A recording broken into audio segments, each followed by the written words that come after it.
All right. Hello. We are live. I'm MJ, and this is All Things Crunchy. Finally live. We have done a few shows that have needed to be pre-recorded, but finally we're here live, and I got Oji Mamacita in the flesh. Hey, here. Hi everyone. Good night. Hello. Looking like she just rolled off the red carpet. Yeah, right. or like rolled out of the car. Or the OB carpet. And we also have Dr. G, finally back. Hi, Dr. G. Hi, guys. How are you? Hey, Dr. G. Good to see you. We are doing great. I am doing great. How are you doing? Meh. So, paleo. Well, I'm actually like super excited about this because I feel like I kind of know about the paleo diet, but I know I'm going to learn more. So I'm excited to learn more. And for those of you that are watching us, please don't hesitate to ask any questions. I'm going to check in the Q&A in the Hangout if you're watching us on Google+, but otherwise you can just write a comment on YouTube and that should come to my phone and we should be able to get it quickly. So, yeah, I know nothing about paleo. I mean, I know the basics, but I'm going to be devil's advocate or the novice over here. Well, luckily, I have the Stone Age doc on here. Now you'll be fabulous. Yes. So we've covered all bases. Yes, and I do, if you are watching us on Google+, Dr. Goscienski's website, as I brought it up on our lower third now, is stoneagedoc.com. It has so much information. I've had him on so many shows. Go check it out. It has, just type in a search word in there and you're going to come up with tons of information. Otherwise, he's in the showcase and that'll bring you right to his website. So check it out. I want to make sure that you're in the showcase. There you are. There he is. So let's start it out. And in Dr. G fashion, we have a PowerPoint. So we're going to be looking at that and coming back to us. And so let's get this rolling and talk about the paleo diet. Let's see. Okay, well, this is really a fun topic. Part of the reason is that it's in the news all the time. It's pretty hard to go for more than a few days without being on any health site about the paleo diet. So you kind of have to know what it's like. And the word paleo comes from the Greek word for ancient, which tells you something right there. And we have been living on that diet for about 3 million years. And it's only been the past few generations, like about 10, that we have drifted away from most of the basic items in that diet, which has led to so many problems that we're seeing today. If you think about it, all of today's major diseases simply did not exist until the beginning of the agricultural revolution, which is really where our troubles began. Mm-hmm. Because although the agricultural revolution was a cultural triumph, it allowed us to have things like towns and cities and empires, and gave people time to become poets and artists and politicians, which may not have been such a great advance. But it was a biological disaster. And we have been heading downhill ever since, because of what we're doing to our food supply. What happened was 150 years or so ago, the Industrial Revolution simply made the problem worse, because that's when we began to process food more extensively, and we got away from the paleo way of doing things. And the problem we're seeing now is that only 4 generations, going back to your great-grandparents, for instance, it's a time period during which we have produced 7 epidemics of chronic disease which did not exist in the past. One of those is obesity. And as an example, at the beginning of the 20th century, only about 5% of Americans were obese. 5% of Americans are obese. Wow.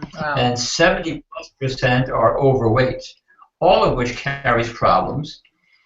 Type 2 diabetes was seen so infrequently only about 70 or 80 years ago that the difference between type 1 diabetes and type 2 diabetes was only determined about the time I started medical school, which was about 60 years ago, and that's not a very long time in terms of human progress.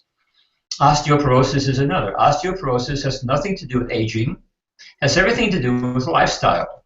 And for people who say, well, of course, they didn't have osteoporosis back in the Stone Age because they didn't live long enough, that's simply not true, and I'll give you some examples of that. Dementia is another one. We have never seen the numbers of people with dementia as we're seeing now. Yeah. Chronic kidney disease is beginning to show up in epidemic form. So is chronic that's due to hepatitis B and hepatitis C is the kind that we see from fatty liver, and you only become a victim of fatty liver disease if you yourself are overweight. And blindness is another one. Now, who would have thought of that? But I'll give you some examples of why these 7 epidemics are coming in this direction. And I want to reiterate and emphasize that these epidemics don't have anything to do with aging.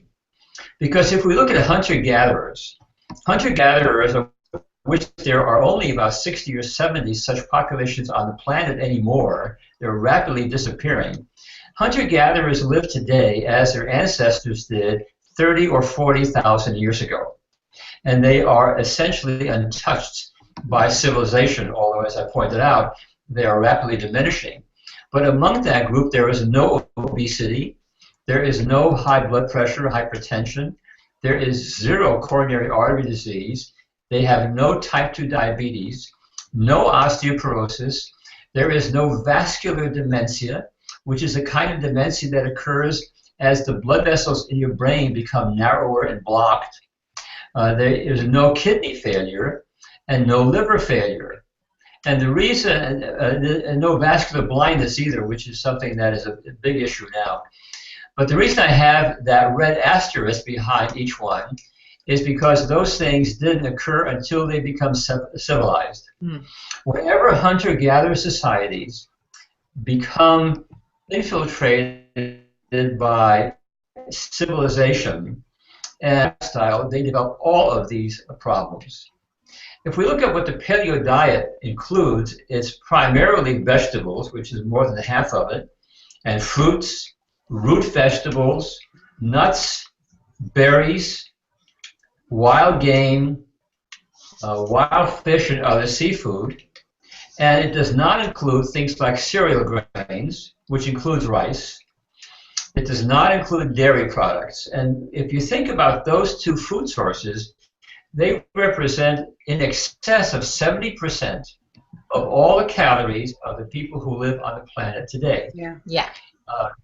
It does not include grain-fed beef. It does not include farm fish. It does not include vegetable oils because back in the Stone Age, they didn't have the tools that it took to manufacture vegetable oils. Right. And they didn't use sugar back in those days. They had honey, but honey is a seasonal product.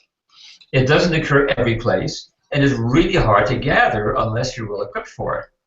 And it does not include legumes or potatoes, which is kind of interesting because we tend to think of those as being healthy foods, but I need to explain legumes and potatoes a little bit, and I'll do that down the road. Okay. Don't take my fries. That we have. Don't take my fries. What am I? What the heck? I'm Mexican. I'm Mexican. What am I going to eat? Like, I know. Sorry. For my definition of French fries, it's nutritional pornography. Oh. Ah. I like it. That is a good Yeah, one. we need to hashtag that. Nutritional pornography. There is no such thing anymore as a paleo diet, with the exception of a few hunter-gatherer groups, and even they don't have a true paleo diet because no matter where you are on the globe, there is pollution. Yeah. And even in the most pristine jungle areas, there are still pollutants that have settled in those areas over the past several decades. And you will certainly not find paleo foods in your local supermarket, even though most people who go on a paleo diet from the supermarket. So if we look at them one by one, let's take a look at vegetables. Okay. You live back in the Stone Age. You could choose from more than 100 different plant foods, no matter where on the planet you were. Now keep in mind that tens of thousands, hundreds of thousands of years ago, most human beings lived around the equator, a few hundred miles north, a few hundred miles south, and those were tropical and subtropical areas where plant foods were abundant. And we don't get those now, because if we go to the supermarket for our foods, we find about 30 vegetables. But that's a little misleading, because if you look at those 30, I never come up with more than 36. If you look at those 30 or 35 or 36 vegetables, what you find is 2 or 3 varieties of carrots, 3 or 4 kinds of tomatoes, a couple of kinds of lettuce, 3 or 4 different kinds of cabbage. And so if we lump them all into one variety of vegetables, we have about 20 instead. We had thousands of years ago, and keeping in mind that our bodies evolved over thousands of generations for a variety of nutrients. You can't get a variety of nutrients if you don't have a variety of plant foods. If we look at the way vegetables are marketed these days, they are bred to make them easy to harvest. They are bred specifically so that they don't wilt or spoil during storage and shipping. And they're bred to have a very pretty appearance, because if you look at this, they have spots on them and they're various shapes. They won't sell. People won't buy those things. That's why organic foods don't have a large market. One of the challenges when it comes to vegetables is that nutrient richness diminishes over time.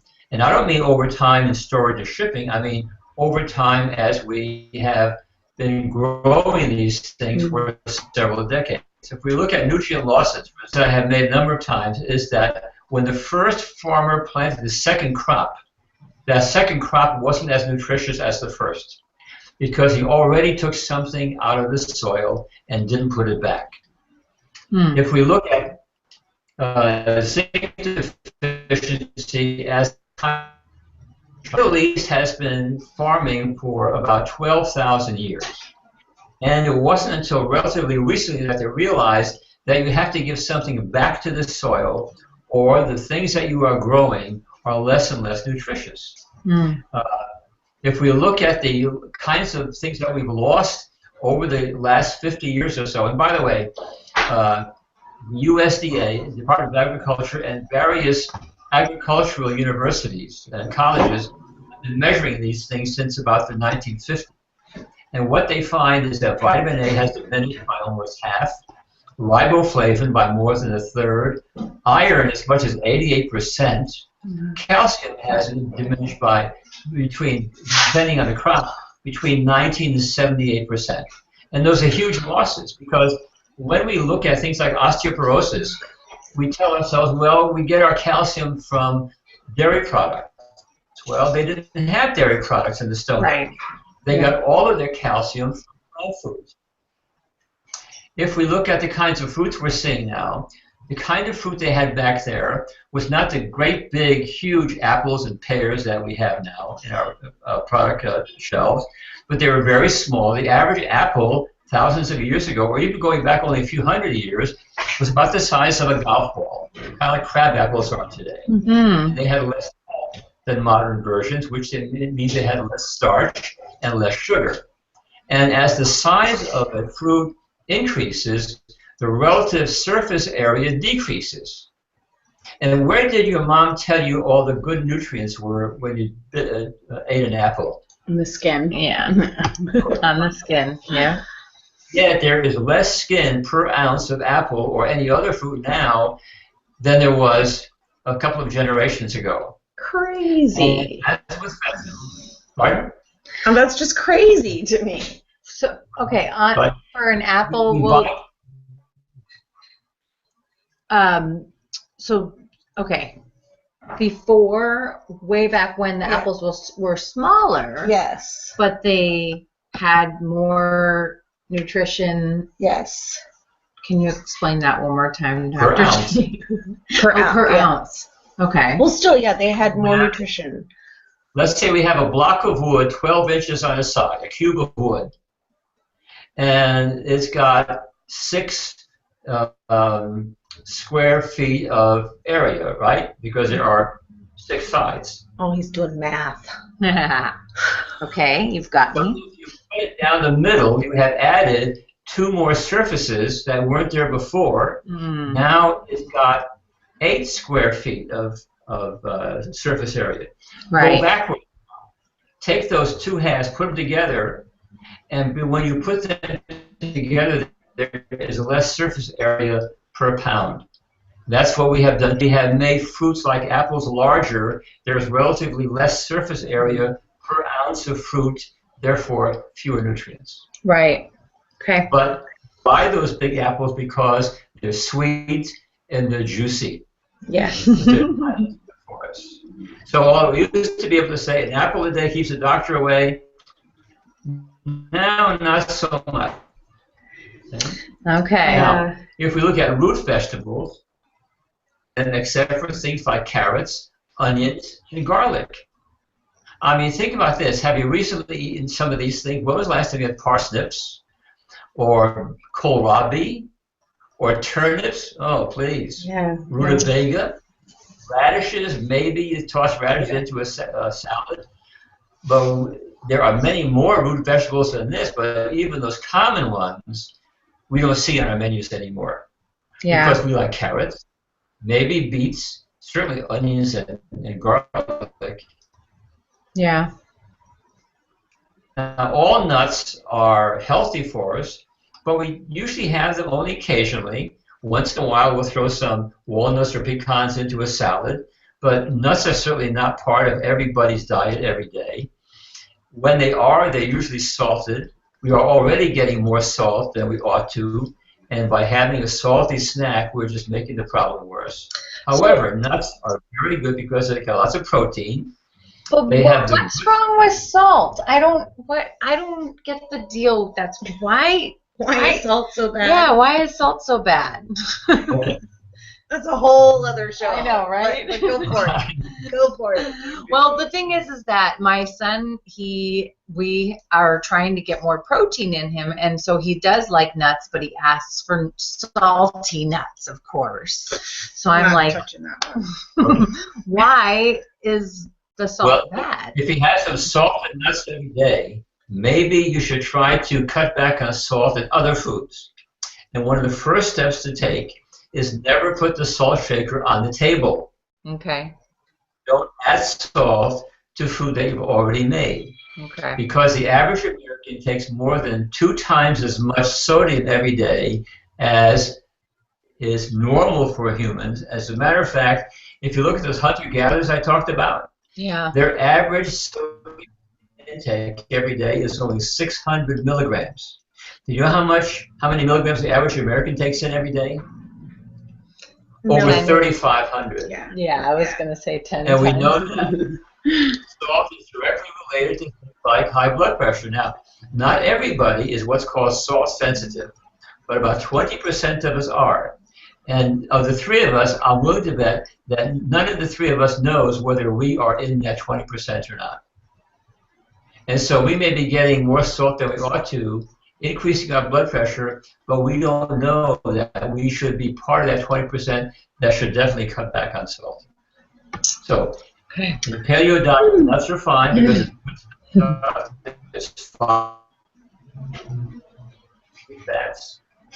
Vitamin E, there are minerals like magnesium and zinc in nuts, and so they should be part of our diet every day. Yeah. Also, nuts lower LDL cholesterol. That first L stands for lousy, cholesterol, and nuts help to lower that. So again, one more reason why we should include nuts in our diet every day. Nuts are also found to reduce the risk of gallbladder disease. I have no idea what the mechanism is, but this is a consistent finding, maybe because people who eat nuts have otherwise healthy diets as well, therefore they are less likely to be obese, and people who are obese are especially at risk of gallbladder disease. Increases the risk of gallbladder disease by a function of about 18. I mean, huge difference. Wow. And So that's helped. before we go, this is a quick question based on the minerals. My question is, what is the Paleo Diet stance on mineral water? The only drink that Stone Agers had was water, and it was probably not mineral water most of the time. Right. But it was probably contaminated with a lot of other stuff, some of which was good for them. I mean, think about this. Suppose you drank from a pond where there's some pond scum, and you got some pond scum with a few swallows of water. Pond scum is a plant food. Probably good for them. There are enough minerals in all the foods I'm talking about, so you don't have to take mineral water as well. But if you like it, that's perfectly fine. There's no downside to having a normal amount every day of mineral water. A couple gallons might be a challenge. Not normal. No big deal. Yeah. Okay, cool. Thank you. Well, how about berries?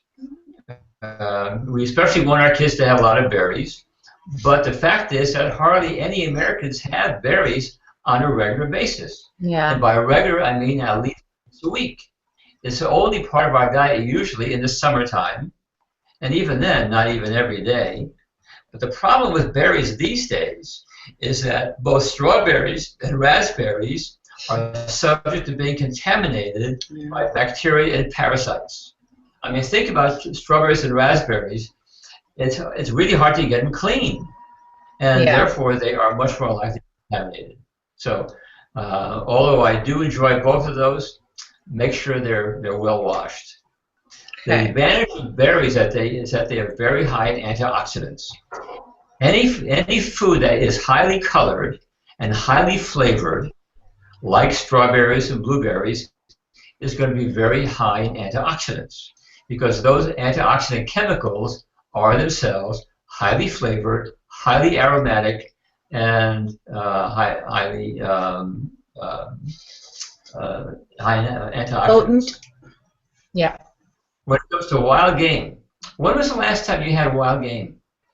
When I worked at the Prado and we got to try some amazing new dish or something. I had lamb recently. That's not quite wild, but I don't care for quail. Well, the paleo diet should include wild game.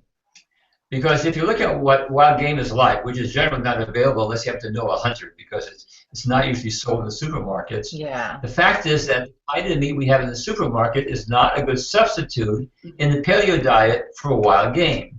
Because if we look at the fat content of wild game, it is 6 to 7%.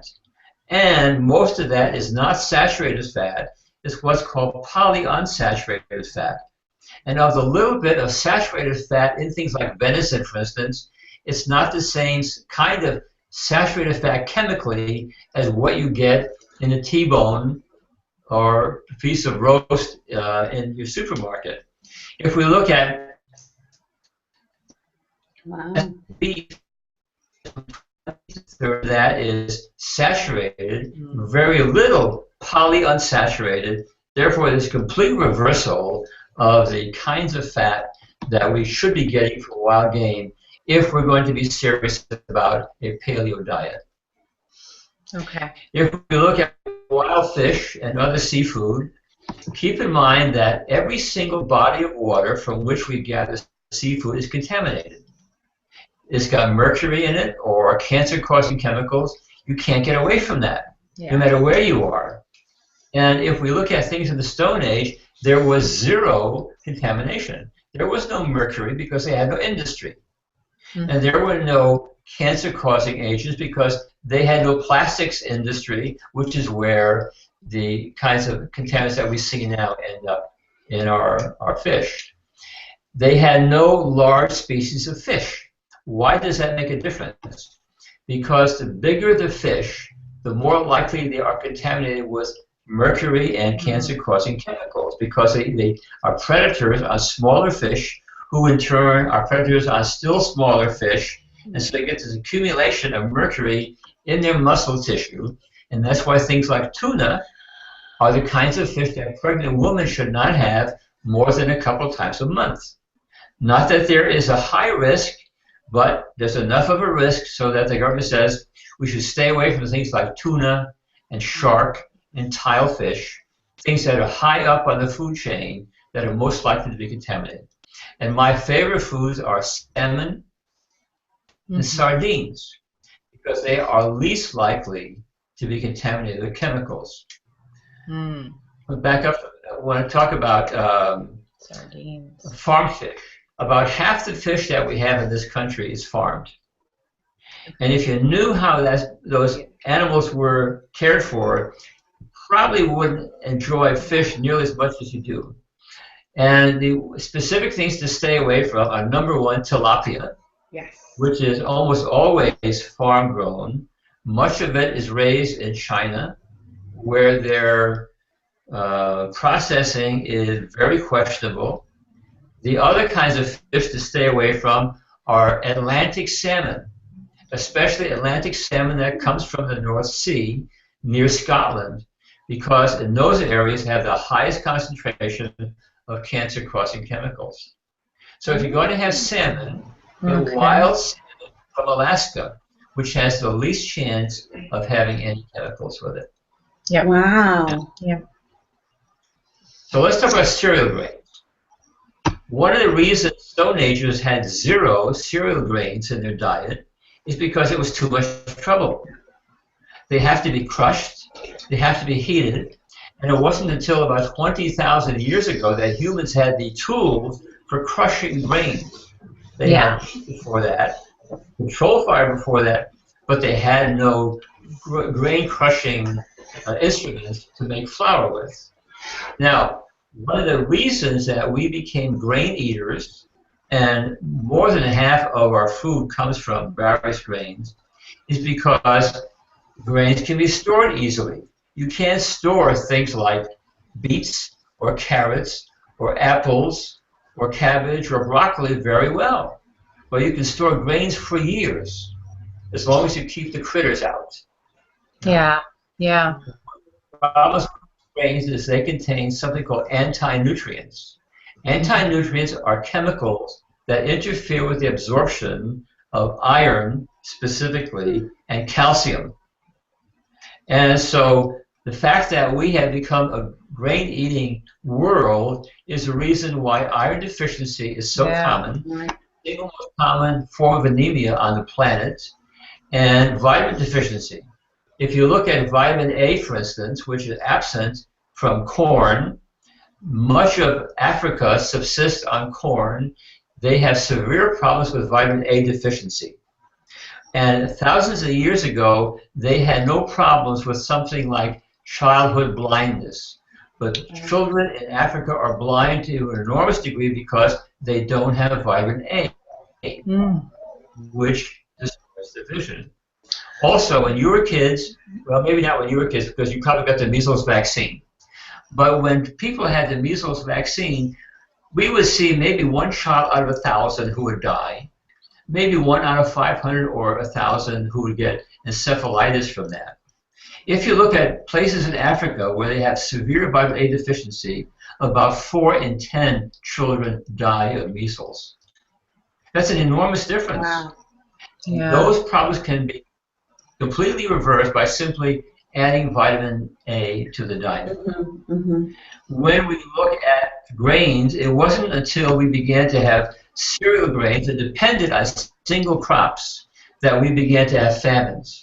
Because when you have 100 plant foods in your diet, there is no way you're going to starve. Because if there's a harsh, dry season, some plants won't make it, but there are some plants that will survive in the most dry situations. And if for instance, a certain kind of rust will wipe out a grain crop, as has happened, for instance, or if a kind of mold wipes out the potato crop, as has happened in the mid-19th century, You all know the story of the Yeah, Irish potato famine. famine.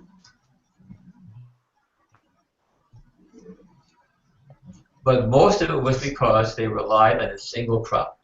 And when we rely on a single crop and things go south, that's when famines occur. When it comes to animals who are fed grains, cereals were not a part of the diet of large animals.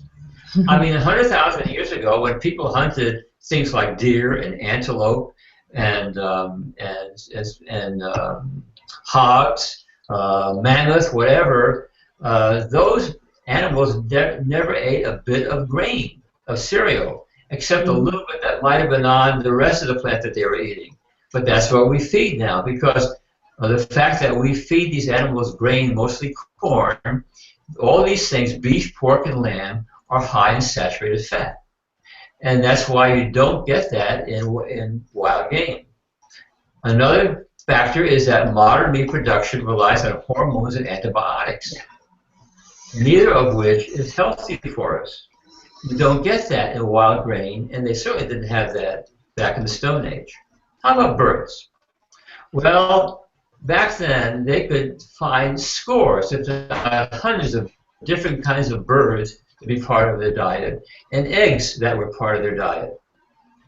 Today's supermarket sells two kinds of bird, which are chicken and turkey. And don't tell me Cornish game hen, because people have Cornish game hen maybe twice a year, and there's only one kind of egg. Now, there are brown eggs and there are white eggs, but there's all chicken eggs. Yeah. But back in the Stone Age, one of your kids and said, "Go out and get me some eggs," he'd come back with 2 or 3 different kinds within 10 minutes. Because Right. back in those days, they knew where the birds made their nests, and they could get a variety of eggs as a result of that. With the corresponding variety of nutrients and flavors, which we don't get in the eggs that we have in today's supermarket.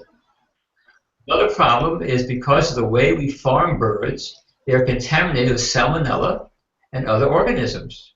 About 40% of the chickens that are raised in this country, 40% are contaminated with salmonella. And depending on where they come from, is infected with E. coli and Campylobacter. Okay, this And is just depressing now. This is why you cook your chicken very thoroughly. Yeah, that's what I'm thinking. Like, okay, even though as long as we cook our food appropriately. But I mean, aren't we in this sense also like killing all nutrients in it by cooking it? Nope. Nope. Okay. Just the salmonella. by cooking. Now, dead salmonella may be healthy. It's a little more protein. The live salmonella, bad deal. Wild, unclean, uncooked salmonella, not good. No. And wild birds don't live on cereal grains. They live on bugs and wheat and various kinds of plants. How about farm fish? I've talked about this a little bit. And that about 1/2 of the fish that we get in this country is farmed. And there is no corn in the ocean. But farm fish are often called corn. I mean, a salmon swimming around in the ocean gets no corn or any kind of grain. He eats other salmon, the little ones, other fish, insects, various plants that are floating around in the ocean, not a single grain of corn. But that's what modern fish are fed. And because fish farms are so crowded, and because diseases can spread so quickly, they often are on antibiotics. Also, not good for us. How about vegetable oils? Can you imagine going for a week without any vegetable oils, preparing your family's meals? Probably not. But back then, those things did not exist, because there were no tools, there were no presses to manufacture vegetable oils back in the Stone Age. So all their oil came from the natural food. They didn't have access to the kinds of seeds that we use for oil production now. That's another reason why they didn't get a lot of that. Most vegetable oils that we find today have high levels of what are called omega-6 fats. Those are the fats that promote inflammation.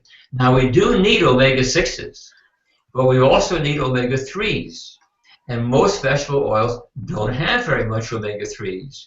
We should have an equal amount of omega-6s and omega-3s in our diet, but we have perhaps as much as 15 or 20 times as much omega-6s in our diet as omega-3s.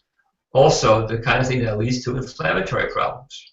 Yes. The problem with trans fats, which were virtually absent from any kind of Stone Age diet, damage the heart and blood vessels. And you may be aware that in January of 2018, trans fats will not be allowed in food products in the United States because even a small amount damages the heart and blood vessels. Yay. Now, that's good. when you read the label and it says trans fats 0, does that mean there are no trans fats in that food product? Oh, crap. We're being lied to. No. Here's the reason. The lobbyists for the food industry talk the government into saying if a food product has less than 5 grams of fat, like 4.9, then you can say 0. Wow, they changed math. Well, Yeah. They changed so for the math. government, 4.9 and 0 are the same, and you can see why things are screwed up in Washington. They don't know their basic arithmetic. Yes. That's a whole nother show, too. No, the conspiracy theorists. Washington. Sugar is something that they never had back in the Stone Age. There was no refined sugar, certainly. They didn't grow sugar cane. If they did have some, it was an accident and not like the kind that we have now. Right. Honey was rare. And it's easy to acquire the taste for sugar. But if you eliminate sugar from your diet, you'll gradually lose your taste for sugar. So that if you then eat something sweet, you say, how could I ever have eaten that in the past? Really? Also, I don't know. I guess I've never cut sugar out entirely, though, to say for certain. I've never tried that. But I mean, so are we talking like no, like dark chocolate either? Yeah, so are you saying we'd have to go, the pendulum would have to go completely to one side and go 0 before we lose a taste for sugar? Or I think, right. Dr. G, are you saying that you wouldn't take chocolate away from any woman? Wise man. Right. Wise I don't want to lose it. There you go. Okay. All right. I'm going to back up on the trans fat is 0.5 grams, not 5. That was my mistake. But when we talk about fructose, for instance, which often gets a bad rap, the amount of fructose in natural fruit is no problem. Right. One of the reasons is there's not very much in it. There's only a few calories worth of fructose in an average-sized apple compared to the several grams that there might be in a soft drink. So it's not the fact that fructose is harmful, but the amount of fructose that we're eating is what's harmful. Yeah. Because fructose is metabolized the way other sugars are. And if we have a lot of fructose in the diet, it leads to the production of what's called uric acid, and uric acid is what will lead to gout. And the rate of the incidence of gout has about doubled since about the 1970s. Yeah. Part of the reason is there's so much fructose in our diet. Crazy. Well, we talked about legumes, and I want to come back to that because the people who promote the paleo diet exclude legumes because of their anti-nutrients. Remember I mentioned anti-nutrients in cereals? Yes. There are also things like beans. But one of the things about these anti-nutrients, just like the ones in cereal grains, they interfere with the absorption of iron and calcium. However, when we process them by soaking them and cooking them, then we get rid of the anti-nutrients. Not entirely, but by so much, it really doesn't become a major issue. Okay. So if you soak beans and you cook them, then you're destroying most of the anti-nutrients in them. Is that creating any nutrients? is it creating any nutrients too, or is it just? Well, there are plenty of nutrients in legumes, and one of the most important ones I've noted here is the protein. If you know vegans, then vegans get most of their protein from, well, virtually all their protein, if they're a strict vegan, from plant foods. They do fine. There are vegans who are bodybuilders, and so there's no reason why you can't come up with a diet, even a vegan diet or a paleo diet, that has adequate protein from legumes. Okay. Potatoes are something else. I mentioned what I potatoes. But the reason they exclude potatoes from the paleo diet is because of the high glycemic index. Right. The glycemic index, also called a GI, is a measure that indicates how high your blood sugar goes and for how long after you eat a carbohydrate-containing meal. Well, the problem is there's tremendous variation among potatoes. There are 4,000 species of them, and not all of them are necessarily very high in calories, and they may not have a high GI. For instance, the potatoes that you get at McDonald's, for instance, in their French fries, or Idaho potatoes, those great big things they use for baking, are bred especially to develop a particular kind of starch, which is highly branched. A starch molecule that has lots of branches compared to one that's one long string of sugars, which is what starch is.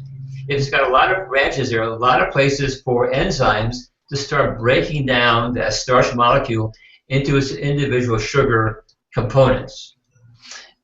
And so if you're eating a French fry, or even, say, a saltine, if you're chewing it for more than a minute or so, it begins to taste sweet, because the enzymes in your saliva are causing the starch to break down into sugar. That's what sells. It sells French fries, and it sells baked potatoes. So if you know that one burger place has sweet French fries and some of it has French fries, you'll go to the place that has the sweet ones. Right. Because of the way potatoes are bred. And not all potatoes have that tendency. New potatoes, for instance, have a lower GI, so new potatoes are perfectly fine. Another advantage of new potatoes is they tend to be small. Remember what I said about surface area? Right. The nutrients of a potato, which are also just under the skin, are going to be more nutritious per ounce than a great big potato, as well as having a lower glycemic index. Okay. Okay. Yeah. So now I'm just wondering then, way back when I used to eat McDonald's and I would eat the French fries and we would get a sundae with it. Right. And then you dip the fries. Yes. That would take your high glycemic level like skyrocket. So not paleo at all. Okay. All right. But it had nothing to do with why did I want to dip it in the Extra sweetness. There you go. Extra sweetness. Sure, because there was high fructose corn syrup in ketchup. Yes. Right. This is like ketchup. Yeah. Yeah. That's why Back in the old days, ketchup is like it is now. Yeah, exactly. I know whenever kids say, I love ketchup, it's always because it has tons of sugar. Yeah, Cash doesn't like ketchup at all. Oh, well, there you go. Okay, paleo hazards. There are a lot of criticisms about the paleo diet, but the criticisms are based on many of the topics that I've already covered. Yeah. Like the potatoes, the legumes, the saturated fat. One thing to do if you're on a paleo diet is you don't fry things. They didn't fry foods back in the Stone Age. Yeah. There were no oils and no frying pans. And the high heat and the saturated fat are both detrimental to us because a high heat causes the production of cancer-causing chemicals, which they never had back in the Stone Age. Right. Also, you avoid high cooking temperatures because high cooking temperatures also increase the risk of cancer-causing chemicals. And we've known this for 50 or 60 years, that the greater a person's intake of red meat, the greater the risk of cancer of the colon, which is one of the leading causes of cancer in this country. Now, you have to understand that there's no association between paleo and organic. They are entirely different concepts. You can have organic paleo, but not all paleo is organic. Right. Now, if you are truly going to try the paleo diet, you really have to be careful of the foods that you pick, because the things that I mentioned will destroy the advantages of the paleo diet. Now, not all modern foods, and here, this is for you, MJ, not all modern foods are harmful, because soy is okay. Red wine is fine. They had no red wine back in the Stone Age. They had no dark chocolate back in the Stone Age. But both of those, because they come from plants, are high in antioxidants and other nutrients that are good for us. Yay! And so it's perfectly okay to add red wine and dark chocolate to your paleo diet. Alrighty. Now, how about Doctor's vegetarian? Pardon? Doctor's orders. A glass of, every day I have a glass of red wine, an ounce of dark chocolate, and a handful of nuts, whether I feel like it or not. Wow.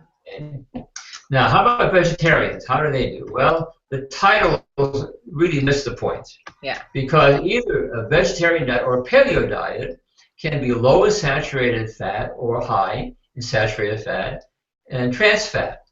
Both of them can lead to obesity, because if you have a lot of starchy vegetables and fruits, you can become obese, even though there is no meat and they are vegetables and fruits.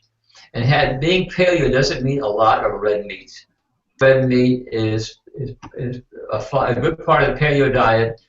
You don't have to eat red meat every day in order to follow a paleo diet. My personal choice over the paleo diet is the Mediterranean, not the Olive Garden.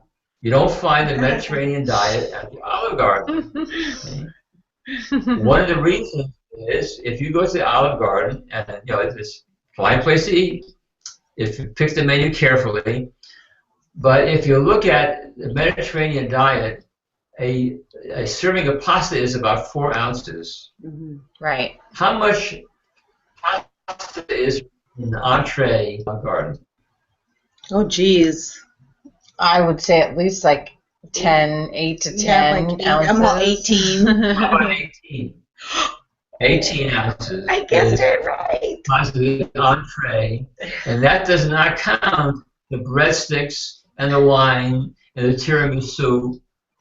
You see where we're going with this? Well, That's and a lot of the diet, time, Mediterranean diet. a lot of the time that Olive Garden, it's all you can eat too. I know. So it's not just one plate. Ooh. Okay. Right. True Mediterranean diet doesn't have a lot of red meat, has a fair amount of poultry, but there is no beef industry in the 18 or 20 countries that surround the Mediterranean. Right. Because it's not that is amenable to growing beef, which is expensive and not a good use of the land.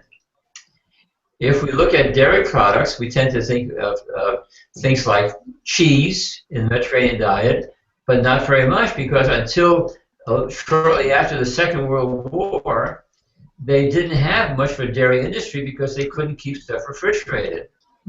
Cheese can be kept for a year, and so to make cheese and not other things. There is no refined flour and no refined sugar in the Mediterranean diet. They have whole grains and very little sugar. Now, you say, well, what about gelato? And what about tiramisu? That's for the tourists there, except for the wealthy ones. But ordinary people around the Mediterranean don't have those kinds of things in their diet. Most of the calories, and by most I mean about 50 to 55%, come from vegetables, including potatoes. But they don't have French fries in the Mediterranean diet, and they don't have these huge amounts.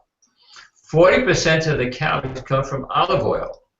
Now, our government tells us we shouldn't get any more than 38% of our daily calories from fat, and yet they have 40% of calories in the Mediterranean area that come from fat, but it's almost all from olive oil, and it's not from the kind of fat that you find in T-bone steak.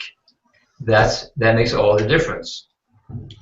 Now, something that's overlooked in the Mediterranean diet is exercise, because both people around the Mediterranean in the past, not so much anymore, but in the past, and people who lived in the Stone Age had high levels of physical activity. I mean, when you think of what life was like around the Mediterranean in the first half of the 20th century, before World War II, there was very little mechanization.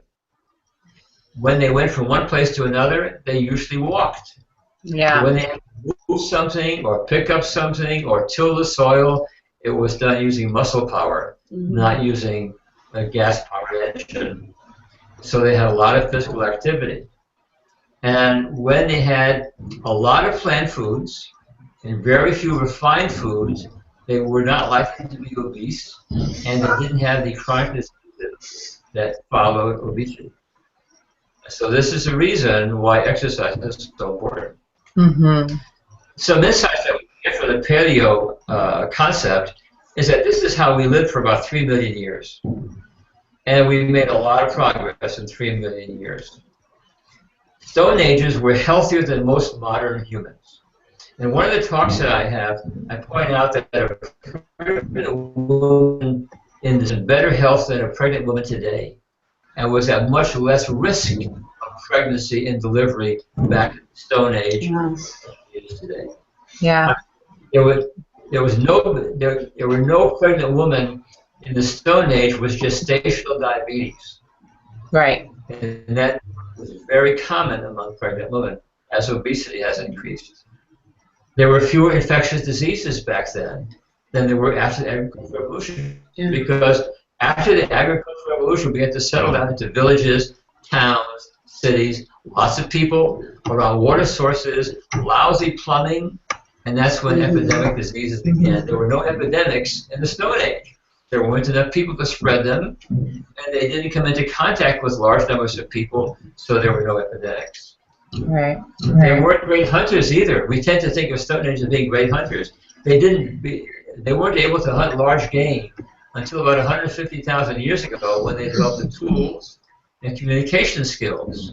And within about 100,000 years, they began to wipe out large game. And so some anthropologists feel that the reason we became farmers and agriculturalists and sheep and goats was because we killed off all the large game. And we needed to have a source of protein, and so we began to grow our own. So the bottom line is we should avoid, or at least limit, all refined or processed foods. We should minimize saturated fat from meat and dairy products. We should have about 10 servings a day of fruits and vegetables at a minimum. Back in the Stone Age, the average Stone Ager, and we know this from various studies on fossils, ate 3 to 5 pounds of plant foods every day. Crazy. I mean, that's mind-blowing. There's nobody who said, "Are you kidding? 3 to 5 pounds?" But that's what they did back then, and their bodies were able to tolerate it. Yeah. We should minimize our salt intake because we're already getting too much. And our beverage should be water. And occasional soft drinks are fine, but they should not be something that we have daily, as it is for most Americans. Oh, there we go. Yeah. Here's the thing. It doesn't get any better than this. True that. That's it for this evening, guys. Do you wish that you lived back in the Stone Age at all, Dr. G? And not have red wine. I don't know. Honestly, I kind of feel like I would. Modern plumbing? No thanks. Yeah. I got one word for you. Lice. Oh. I thought you were going to say glamping. No, lice. Yeah, we lived with critters back then. Yeah. Yeah, okay, never mind. I don't want to do that. Awesome. Well, this was so great. I definitely learned a lot, like I thought I would, more than I thought I knew. So thank you, Dr. G. Yes, so much information. Great. Okay. And yeah, and I think the show that we're gonna do is going to be reading labels. Is going to be the next one, right? Right. Yes. Oh, good one. Very good topic. Automatically. I'm going to have to change my presentation because labels are changing. Yes. The government is mandating changes in labels, and it's going to get very interesting in the next couple of years Yeah. as the lobbyists for the food industry will fight this tooth and nail. So get ready. Yes, and you'll also have to consider adding some apps to your presentation because there are label reading apps out there too. Oh, that's a good point. Yeah. Yes. So yes, I'll have to learn some of them. For the iPhone. Yes.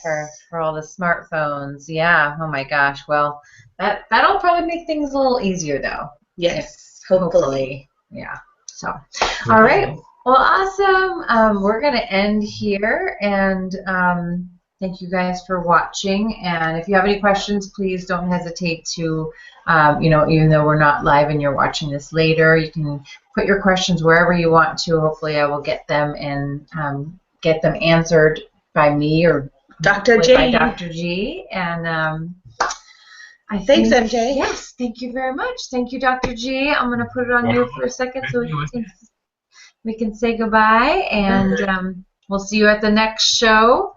And you guys stay safe and choose love, please, everybody. All right. Good night. Good night. Have a good weekend. You too. Bye-bye.